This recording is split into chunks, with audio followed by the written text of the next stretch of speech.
Assalamualaikum warahmatullahi wabarakatuh.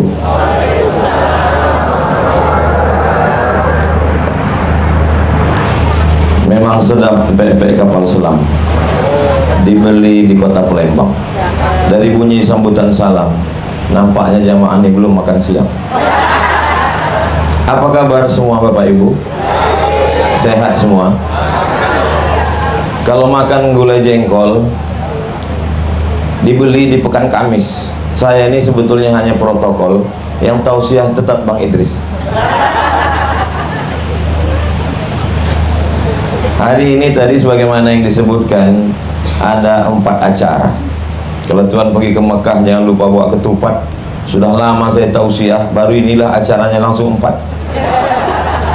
Yang pertama, syukuran purna bakti karena selamat sebagai manusia yang dipilih Allah untuk mengabdi kepada negara, agama, bangsa, Bapak Profesor Dr. Haji Muhammad Syarifuddin. 43 tahun pengabdian, hari ini syukuran. Yang kedua, Ibu Budi Utami. Budi, ibu yang baik, Budi Utami selalu mengutamakan suami. Dan hari ini beliau berumur berapa deh? 36. Memang berat matematika, berat lagi bahasa. Umur ini bukan masalah angka, tapi masalah rasa. Saya pun kalau ditanya orang berapa umur Ustadz, selalu saya bilang 27. Ditanya orang usia ini selalu bagaimana perasaan kita. Mudah-mudahan ibu selalu sehat walafiat. Kemudian menempati rumah yang sudah lama ditinggalkan dan pada akhirnya kembali. Lalu kemudian apa kata Pak Prof tadi, kami Pak Ustadz balik kembali, tetap izin pada RT RW. Begitulah rupanya seorang yang mengabdi kepada bangsa, tinggal di rumah dinas dan kembali. Kemudian yang keempat adalah Khitan Ananda Afif. Jadi saya berusaha untuk mengemas tausiah ini bagaimana keempat-empatnya ini bisa terbahaskan semuanya. Ini memang rasa-rasa mau sidang S3 ini. Yang pertama kita bahaskan adalah yang sampai grogi saya. Sama-sama kita hormati Bapak Profesor Dr. Sunarto, Ketua Mahkamah Agung yang mulia. Mudah-mudahan panjang umur, sehat, berkah, bermanfaat untuk umat dan bangsa. Bapak Ketua DPD, hadirin hadirat, para hakim yang mulia. Yang tidak saya sebutkan bukan karena saya tidak hormat, tapi karena saya tidak ingat. Mudah-mudahan Allah memaafkan dan Bapak Ibu semuanya memberikan kemaafan. Hadirin hadirat, muslimin muslimat, mukminin mukminat yang belum kawin dan belum sunat, semua yang hadir ini insya Allah dimuliakan Allah Subhanahu wa ta'ala. Amin ya rabbal alamin. Apakah pernah Nabi Muhammad SAW itu memperingati hari lahirnya? Karena hari ini ibu memperingati hari lahir ibu. Maka dalam suatu hadis Nabi pernah ditanya, kenapa engkau puasa hari Senin ya Rasulullah? Kata Nabi, saya puasa hari Senin, dzaka yauma wulidtu, hari Senin saya lahir. Jadi kalau ditanya, pernahkah Nabi memperingati bersyukur hari lahirnya? Ya. Dan dia memperingatinya bukan setiap tahun, tapi setiap hari Senin. Jadi kalau ada di antara Bapak Ibu yang lahir hari Jumat, lalu setiap hari Jumat mengumpulkan anak yatim, bawa nasi bungkus, bagus, syukur kepada Allah Ta'ala. Kenapa kamu bawa hari Jumat? Ini Jumat sedekah berkah, kebetulan hari Jumat hari mulia, kebetulan hari lahir saya mau bersedekah, maka baik sekali. Gak sanggup lah Pak Ustadz, masa tiap pekan bawa nasi bungkus? Bawa nasi bungkus, pergi ke rumah yatim, tanya ketua pengelola anak yatim, berapa anak yatim di sini? Ada 100 orang Pak, saya mau makan siang sama mereka. Semuanya? Enggak, 2 orang aja, karena kebetulan itu yang kita mampu. Nah, kalau ada orang yang keras hatinya, kata Nabi SAW, kalau keras hatimu, bagaimana cara melembutkan hati? At'imil masakin, kasih orang miskin makan. Wamsah ra'sal yatim, usap kepala anak yatim.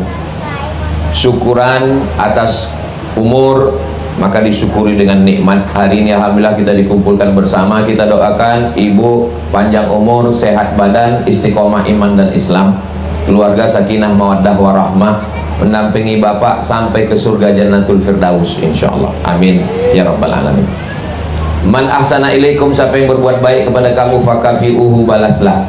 Fa illam tajidu, kalau kamu tidak sanggup membalas, fad'u lahu, doakanlah. Apa doanya untuk umur? Barakallahu fi umrik, semoga Allah memberikan berkah umur. Apakah mesti bahasa Arab? Enggak, bebas doa. Kita bahasa Arab itu hanya sholat saja. Adapun di luar sholat, kita sholat doa pakai bahasa Indonesia.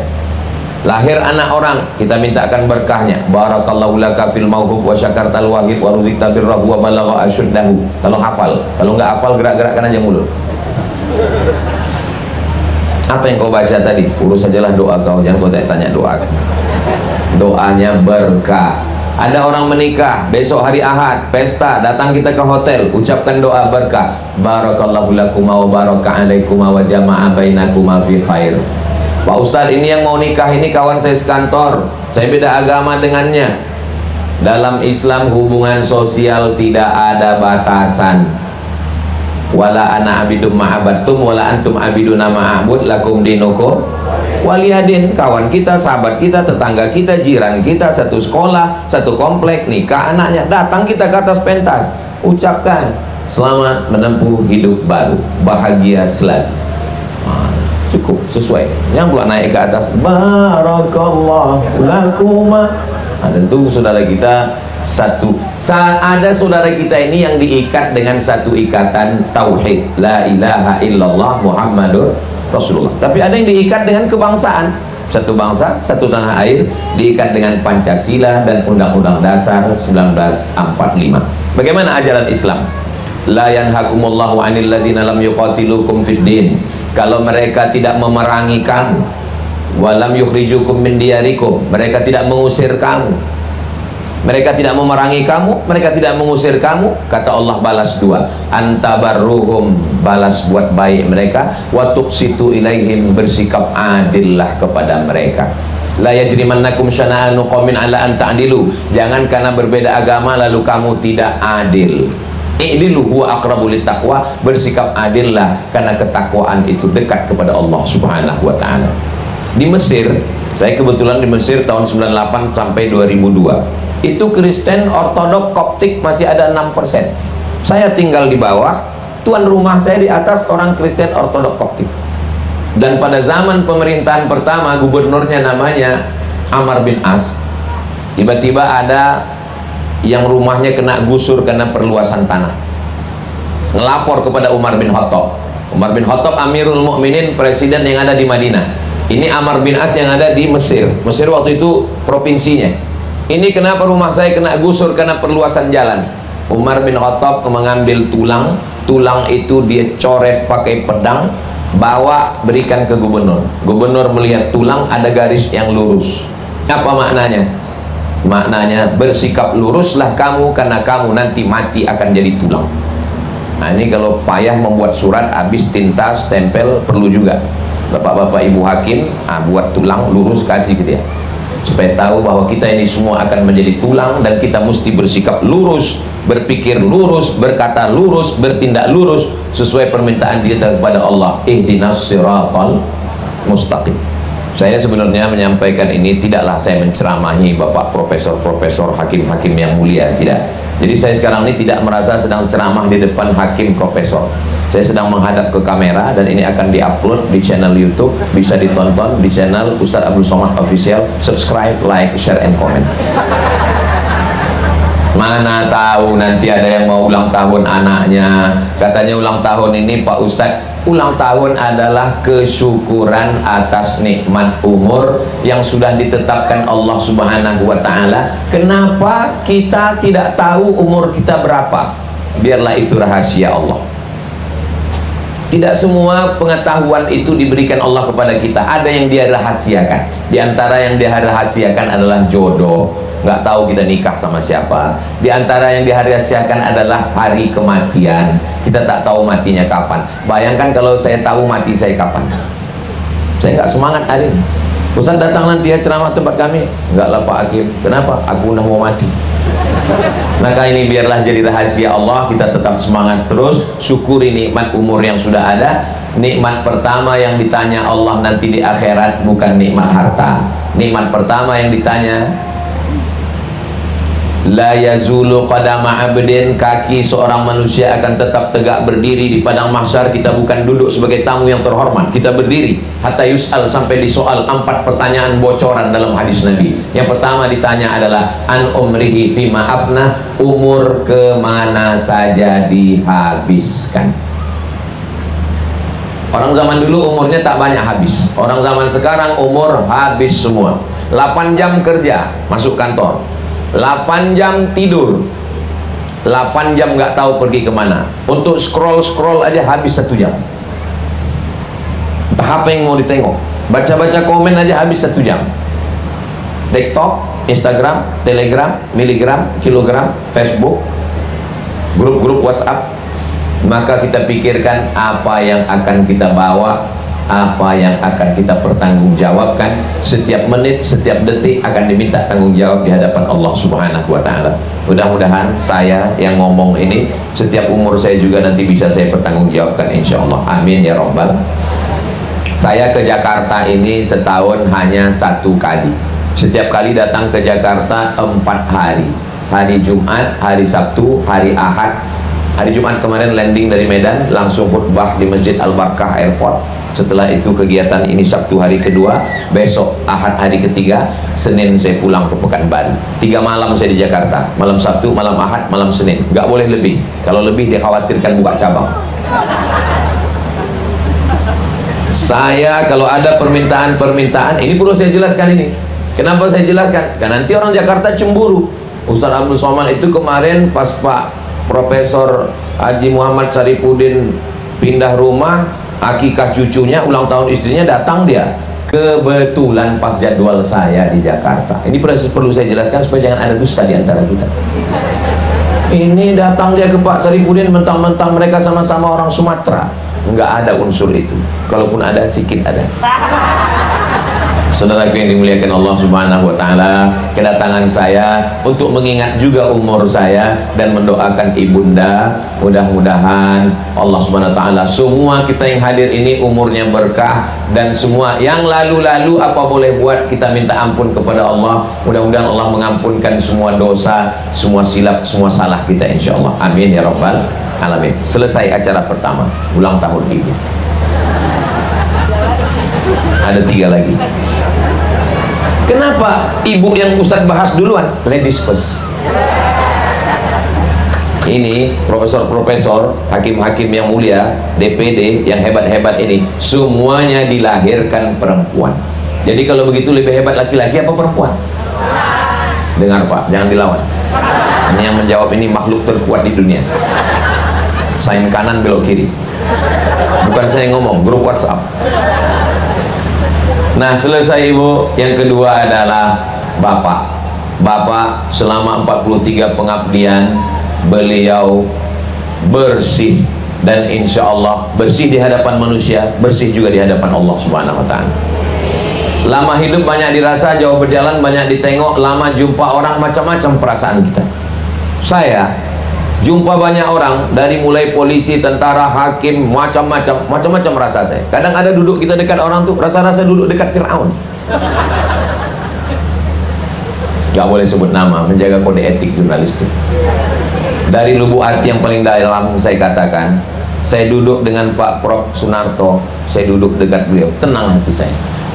Kenapa hati saya tenang? Apa kata beliau tadi waktu berdiri di sini? Yang saya hormati guru saya Profesor Dr. Abdul Somad. Langsung saya pegang hidung saya, takut mengembang. Dia hakim agung, seluruh mahkamah agung dialah ketuanya. Semua hakim-hakim yang ada di dunia ini, tiba-tiba dia katakan, kalian rekam itu tadi? Mau aku upload ke Instagram. Banyak orang berilmu, banyak orang punya jabatan, tapi tak banyak orang yang punya komunikasi yang baik. Perlu kita membesarkan orang kecil macam Abdul Somad yang tak punya jabatan ini. Terus terang saya tersanjung. Bapak Ibu yang dimuliakan Allah Subhanahu wa Ta'ala, duduk saya dekat. Beberapa bulan yang lalu kami ada acara di rumah Prof Atta Ali. Duduk saya dekat Pak Hakim Mahkamah Agung, Bapak Profesor Dr. Haji Muhammad Syarifuddin. Dari awal sampai akhir ngobrol, cerita. Selesai, udah selesai acara, baru ada orang ngasih tahu, Tahu Ustaz siapa yang di samping tadi? Tidak, itulah dia Hakim Agung. Rasa-rasa mau saya ulang, duduk balik lagi. Waktu duduk sama dia itu biasa, duduk hari ini pun biasa. Maka orang yang tidak pernah membesarkan dirinya, dia tidak akan pernah merasa jatuh. Kenapa orang bisa merasa jatuh? Nama penyakitnya post power syndrome. Kenapa? Merasa diri besar, akhirnya merasa jatuh. Saya yakin dan percaya, kita sebagai orang beragama, kita tidak pernah merasa diri kita besar. Karena setiap hari kita katakan yang besar itu Allah. Allahu Akbar. 3 yang membuat kita merasa hebat. Pertama, merasa besar. Allahu Akbar kabira. Dipuji-puji orang. Walhamdulillahi katsira. Merasa diri kita bersih. Wa subhanallahi bukratan wa asila. Yang kami hormati Profesor Dr. Abdul Somad berbisik dalam hati, kaulah yang besar Abdul Somad.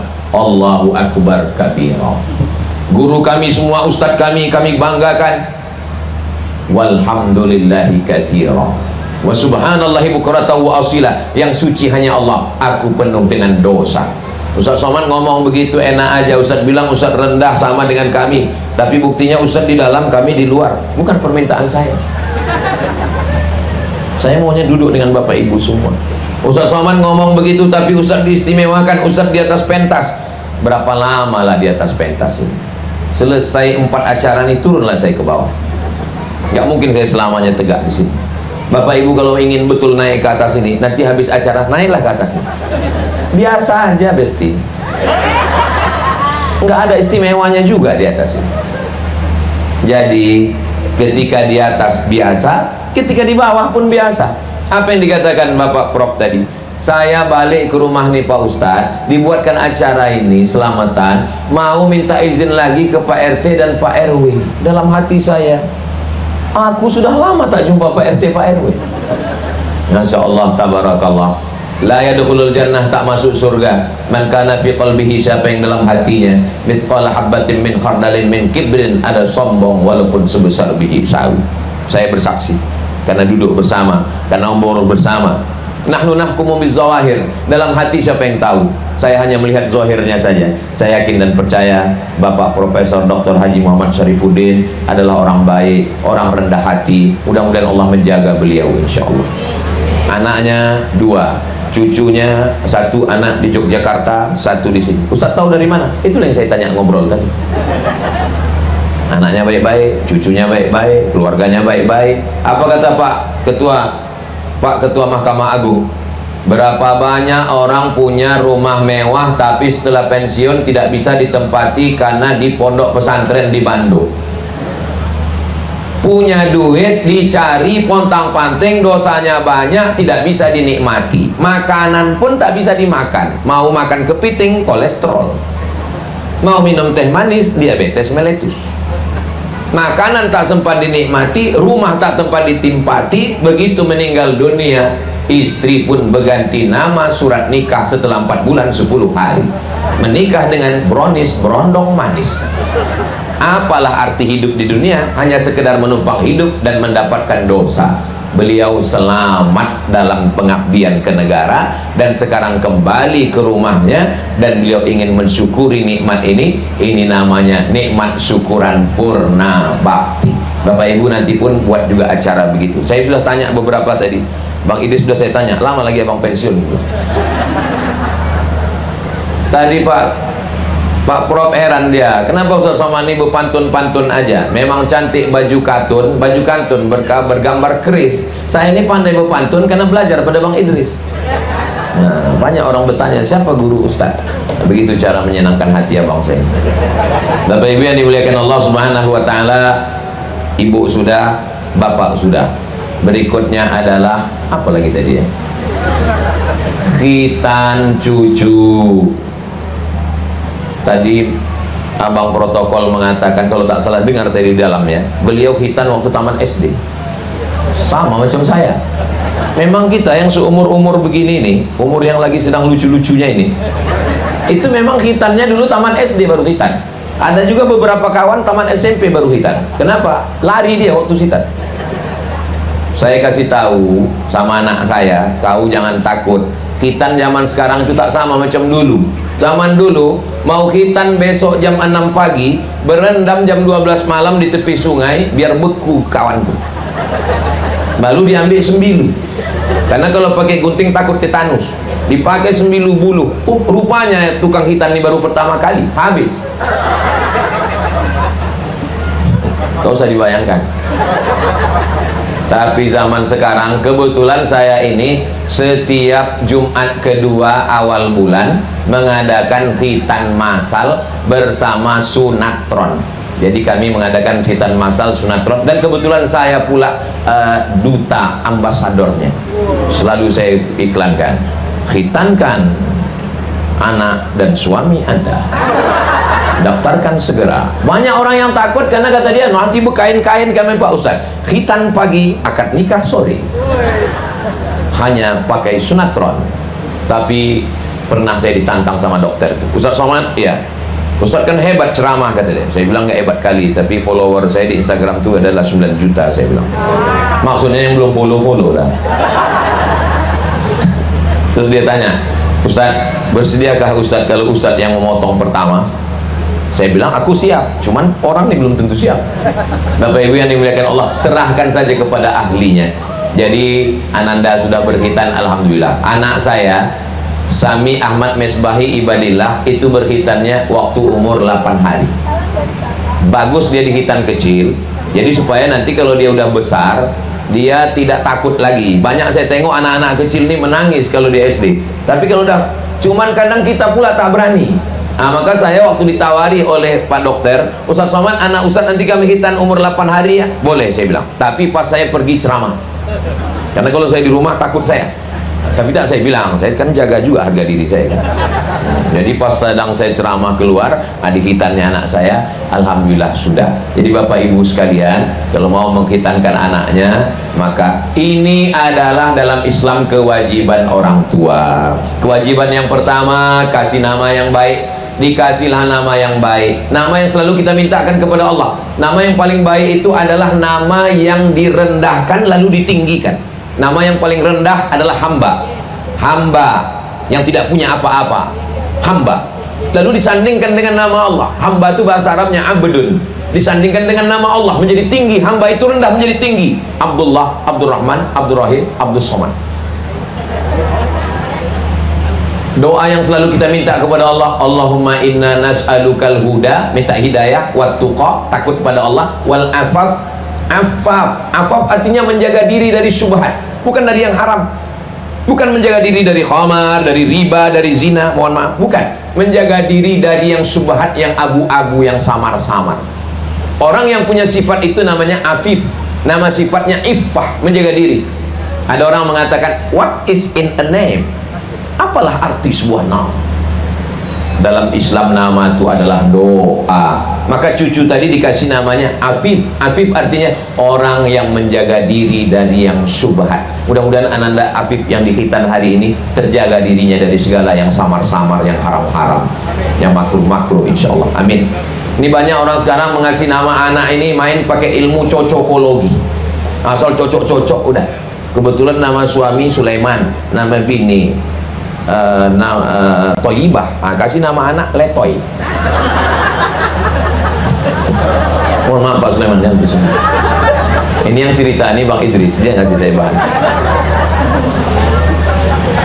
Kasihlah nama yang bagus-bagus. Siapa namanya? Sunarto. Kan bagus, nama adalah doa. Siapa namanya? Syarif. Syarif artinya mulia. Din, agama. Syarifuddin, memuliakan agama. Begitulah kasih nama yang baik-baik. Kalau tidak pakai nama Nabi Idris. Saudara yang dimuliakan Allah Subhanahu wa taala. Saya banyak juga berjumpa sama orang, jumpa sama orang, macam-macam namanya. Siapa nama? Nama Camry. Merek sedan ini, saya bilang. Kebetulan lahirnya 17 Agustus Pak Ustadz. Terus apa hubungannya sama Camry? Camry itu kemerdekaan Republik Indonesia.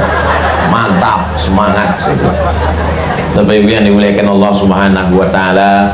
Jadi setelah anak tadi dikasih nama, kullu mauludin murhat tahanun bi aqiqatihi, setiap anak yang lahir itu tergadai karena akikahnya. Kalau cincin kita tergadai, kita tebus. Kalau surat mobil, STNK, BPKB tergadai, kita tebus. Maka anak ini tertadai. Bagaimana cara menembusnya? 3. Pertama, tulbahu anhu yauma sabi'i, sembelihkan kambing.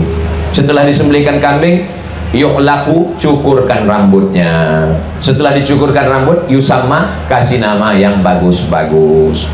Berikutnya dikhitankan dia. Azannya Pak Ustadz, azan waktu lahir. Pertama yang dia dengar adalah azan. Waktu anak saya pertama kali lahir, pergi saya ke rumah sakit. Waktu itu saya masih muda, belum tua kali macam ini. Sampai di rumah sakit itu ditanya sama petugas jaga, mau kemana bang? Kata dia. Abang pula aku dipanggil. Bisa azan, kata dia. Gak tahu dia saya ustadz. Waktu itu saya belum viral.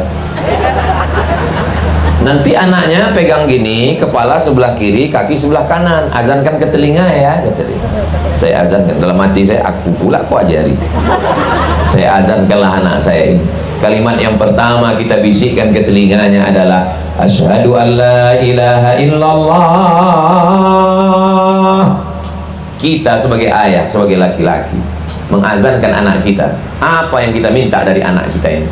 Kita cuma minta satu.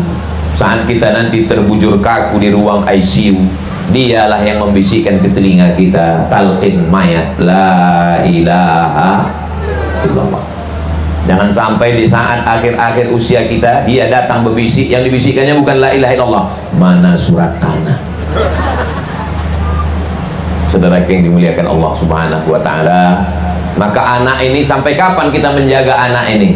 Anak ini dua gendangnya. Kalau tidak kita mati duluan, dia meninggal duluan. Kalau kita meninggal duluan, selesai tanggung jawab kita. Kalau dia meninggal duluan, selesai tanggung jawab kita. Duduk di pelaminan, menangis mempelai laki-laki dan perempuan. Si bapak yang duduk di samping pelaminan, ibu pun menangis. Kenapa ibu menangis? Haru kali saya Pak Ustadz, dulu kewajiban saya menjaga anak saya, sekarang setelah menikah habislah tanggung jawab saya. Kata siapa? Tanggung jawab tidak pernah selesai. Dari buayan, dari ayunan sampai ke liang, sampai ke liang lahat. Mengasih nama yang baik sudah, mengazankan ke telinga sudah, memberikan air susu ibu sudah, mengakikahkan sudah, menghitankan sudah, memasukkan ke pendidikan yang baik, mengajarkan akidah, mengajarkan fikih, sholat, ibadah, mengajarkan akhlakul karimah, sampai akhirnya semua anak-anak kita ini, mudah-mudahan semua yang hadir-hadir ini yang belum punya anak diberikan keturunan yang soleh-soleh. Doakan saya Pak Ustadz, aku belum punya anak Pak Ustadz. Sudah berapa umur Pak? Udah 40 tahun. Kenapa belum punya anak? Saya belum nikah Pak Ustadz. Mudah-mudahan yang hadir yang belum menikah diberikan jodoh yang baik-baik. Banyak juga yang belum nikah. Saudara yang dimuliakan Allah Subhanahu wa taala, ibu sudah, bapak sudah, cucu sudah. Apa tadi yang satu lagi? Masuk rumah. Saya sebetulnya ingat, cuman menengok jamaah ini masih konsen atau tidak. Kalau dia masih konsen, diingatkan saya, rumah Pak Ustadz. Tapi kalau udah tak peduli, terserah Pak Ustadz lah, ini cepat selesai ini. Lama kali pun penderitaan ini. Kalaulah rumah ini hanya sebagai tempat tidur, apa beda rumah dengan hotel? Kalau rumah ini hanya sebagai tempat makan, apa beda rumah dengan restoran? Kalau rumah ini hanya sebagai tempat jalan-jalan, beda orang zaman dulu sama orang sekarang. Orang dulu makannya di rumah, mohon maaf, orang zaman dulu makannya di rumah, buang air besarnya di luar. Zaman dulu kan orang rumah kayu, WC-nya di luar, makannya di rumah, BAB-nya di luar. Orang sekarang terbalik, makannya di luar, buang air besarnya di rumah. Jadi rumah itu bagaimana? Baiti jannati, rumahku adalah surgaku. Semakin besar kota metropolitan, semakin banyak tempat untuk mencari ketenangan palsu, namanya diskotik dugem. Dugem tuh macam tahu aja Ustaz Somad nih, apa arti dugem? Dugem itu artinya duduk sambil gemetar. Dengarkan lagu pop tak juga tenang, lagu rock tak juga tenang, R&B tak juga tenang. Akhirnya makan pil anjing gila baru agak tenang. Padahal ketenangan kita ada di rumah. Siapa bidadari kita? Bidadari adalah istri. Aku Pak Ustadz nggak tahan dengan istri ini Pak Ustadz. Setiap kerja tugas keluar kota dia bertanya terus, abang tinggal di mana, hotel syariah atau tidak, baju koko yang kumasukkan ke tas kemarin dipakai atau tidak, kain sarung dipakai sholat atau tidak, gaji mana. Kalau ada istri yang model begitu Pak, itu bukan istri, itu security. Ustadz ini, itu bukan istri, itu adalah bidadari surga yang dikirim Allah supaya Bapak selamat dunia akhirat. Mudah-mudahan Ibu tetap istiqomah dengan yang saya sampaikan ini. Ibu lah yang menyelamatkan Bapak semua insya Allah, amin. Ustaz Somad salah ngomong ini, bukan perempuan yang menyelamatkan laki-laki, laki-laki lah yang menyelamatkan perempuan. Sekarang saya kasih tahu, khuliqatil mar'atu min dhila, perempuan ini diciptakan dari tulang. Wajuha a'laha, tulang rusuk yang paling bengkok paling atas. Laki-laki itu jantung yang berdegup dan berdetak. Jantung ini dijaga oleh tulang. Jantung saya ini bisa sehat itu karena dijaga oleh tulang. Kalau tulang ini patah, tertikam, mati. Tulangnya itu adalah perempuan. Jadi yang betul itu laki-laki menjaga perempuan atau perempuan menjaga laki-laki? Perempuan menjaga laki-laki. Kenapa saya bisa tausiah, bisa ceramah? Karena perempuan di rumah menjaga anak saya dengan tenang. Coba kalau sebentar-bentar di WA-nya, sebentar-bentar di miss call-nya, pas ceramah ini hilang bahan saya, pempes kata saya. Ditenangkannya saya, pergilah kau berdakwah wahai abangku, pangeranku, kata dia. Gak pernah dibilangnya gitu, perasaan saya aja. Bapak Ibu yang dimuliakan Allah SWT, saling membesarkan hati, saling memuliakan, bukan mengecilkan. Ustaz Somad, bagaimana Nabi itu? Nabi itu kepada istrinya, apa kata Nabi SAW? Ya Humairah. Humairah artinya putih yang kulitnya kemerahan kalau kena cahaya matahari. Begitu kena cahaya matahari, kemerahan. Begitulah Nabi memanggil istrinya, ya Humairah. Menyenangkan hatinya, karena perempuan suka dengan kata-kata yang memuji dan memuliakannya. Jadi Pak Ustadz, nanti kalau saya pulang ke rumah boleh saya panggil istri saya Humairah? Apa pula salahnya? Pulang dari sini panggil, tapi dia tak putih Pak Ustadz, nggak apa-apa. Menyenangkan hatinya. Jangan jujur-jujur kali. Ini pulang dari sini, ya Hajar Aswad. Sakit hati dia. Apa ibu yang dimuliakan? Jangan pula ibu tersinggung mendengar cakap saya. Kunci mendengar tausiah Ustaz Somad itu satu, jangan tersinggung. Ada beberapa jamaah tersinggung pulang meninggal. Saya nggak nakut-nakuti. Tapi kalau kulihat dari ketawa senyumnya nggak ada yang sakit hati. Kalau saya lihat dari senyum jamaah ini orangnya hidupnya nggak ada masalah. Dari mana Ustaz tahu? Lepas ketawanya. Saya pernah ceramah di tempat orang yang bermasalah, nggak bisa lepas, senyumnya pun tertahan. Bapak Ibu yang dimuliakan Allah Subhanahu wa Ta'ala, rumah yang dibacakan surat Al-Baqarah, la yaqrubuhu syaitan, tak didekati syaitan. Ada satu pojok di rumah itu, syukur-syukur kalau ada musolanya, alhamdulillah. Kalau tak ada satu pojok yang dibiasa untuk sholat tahajud, supaya bangun tengah malam anak kita ditengoknya, meninggal kita dibentangnya sajadah di situ, sholat pula dia, mengalir pahalanya untuk kita semua. Habis sholat subuh, habis sholat maghrib, paling tidak wirid. Kenapa habis subuh? Awal hari. Kenapa habis maghrib? Awal malam. 10 wirid supaya kita dijaga dari yang zahir yang batin. Alladzi waswisu fi sudurin nas minal jinnati wanas. Pertama istighfar, habis istighfar Al-Fatihah, habis Al-Fatihah Qul huwallah, habis Qul huwallah Al-Falaq, habis Al-Falaq An-Nas, habis An-Nas awal Al-Baqarah Alif Lam Mim sampai wa ulaika humul muflihun, habis itu ayat kursi, habis itu ujung Al-Baqarah lillahi ma fis samawati, habis itu afdhaluz zikri la ilaha illallah, habis itu tutup dengan sholawat Allahumma sholli ala sayyidina Muhammad wa ala ali sayyidina Muhammad. Bacakan doa selamat, supaya apa? Selamat-selamat kita di rumah. Makanya tadi ketika ketemu, saya sampai ketemu dengan Prof, apa kata mereka?